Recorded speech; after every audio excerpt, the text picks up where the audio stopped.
قومی احتساب بیورو نے مبینہ منی لانڈرنگ کیس کی تحقیقات کے دوران کراچی میں واقع بحریہ آئیکن ٹاور تحویل میں لے لیا۔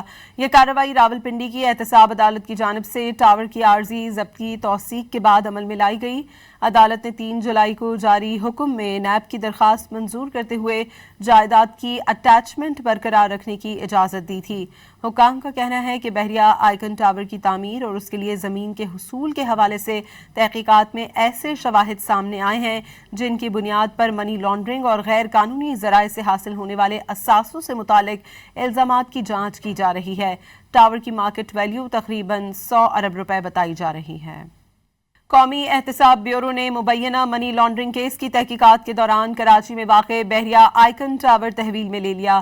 یہ کارروائی راولپنڈی کی احتساب عدالت کی جانب سے ٹاور کی عارضی ضبطی توثیق کے بعد عمل میں لائی گئی۔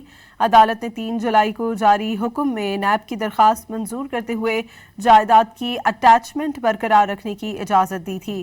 حکام کا کہنا ہے کہ بحریہ آئیکن ٹاور کی تعمیر اور اس کے لیے زمین کے حصول کے حوالے سے تحقیقات میں ایسے شواہد سامنے آئے ہیں جن کی بنیاد پر منی لانڈرنگ اور غیر قانونی ذرائع سے حاصل ہونے والے اثاثوں سے متعلق الزامات کی جانچ کی جا رہی ہے۔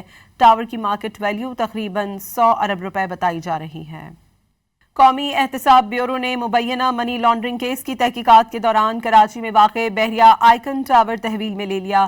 یہ کارروائی راولپنڈی کی احتساب عدالت کی جانب سے ٹاور کی عارضی ضبطی توثیق کے بعد عمل میں لائی گئی۔ عدالت نے 3 جولائی کو جاری حکم میں نیب کی درخواست منظور کرتے ہوئے جائیداد کی اٹیچمنٹ برقرار رکھنے کی اجازت دی تھی۔ حکام کا کہنا ہے کہ بحریہ آئیکن ٹاور کی تعمیر اور اس کے لیے زمین کے حصول کے حوالے سے تحقیقات میں ایسے شواہد سامنے آئے ہیں جن کی بنیاد پر منی لانڈرنگ اور غیر قانونی ذرائع سے حاصل ہونے والے اثاثوں سے متعلق الزامات کی جانچ کی جا رہی ہے۔ ٹاور کی مارکیٹ ویلیو تقریباً 100 ارب روپے بتائی جا رہی ہے۔